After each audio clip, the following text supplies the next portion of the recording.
छपकली का तड़का लगा के वो खाना खिला रहे हैं लोगों को।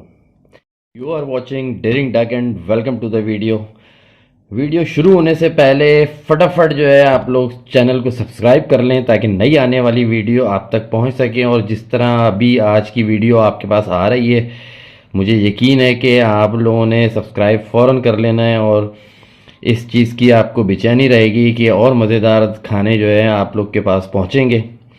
तो मैं बताता चलूं कि रावलपिंडी के अस्करी 14 के करीब एक कैलटेक्स के पंप के पास मिज़ान फूड के नाम से होटल है, जिसमें छपकली का तड़का लगा के वो खाना खिला रहे हैं लोगों को।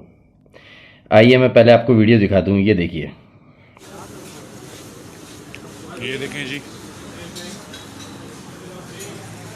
Meezan foods and more pulao.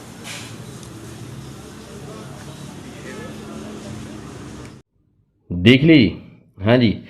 अब चाइना में, हांगकांग में, बैंकॉक में, दुबई में भी आपने सुना तो होगा ही कि वहाँ छपकली, चूहे और सारे पराठे वराठे सारे आगे पीछे मुर्ग मुसल्लम के अंदर ज़बरदस्त किस्म का टेस्ट जो है वो बना के दिया जा रहा था।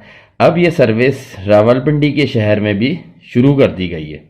तो जिन हजरात को भी छपकली के जायके से महसूस होना है, वो मिज़ान होटल अस्करी 14 के कैलटेक्स के पंप के साथ ही जो है वो होटल है करीब, वहाँ जाएं और छपकली के टेस्ट के मज़े लें। इसलिए कि पाकिस्तान के अंदर फ़िलहाल तो कोई फूड अथॉरिटी जो है वो काम की नहीं है, कोई वर्किंग नहीं हो रही, कोई चेक एंड बैलेंस नहीं हो रहा। जो खाए अवाम खाए, बस मरे लोग, बच्चे भी मरें, लोग भी मरें।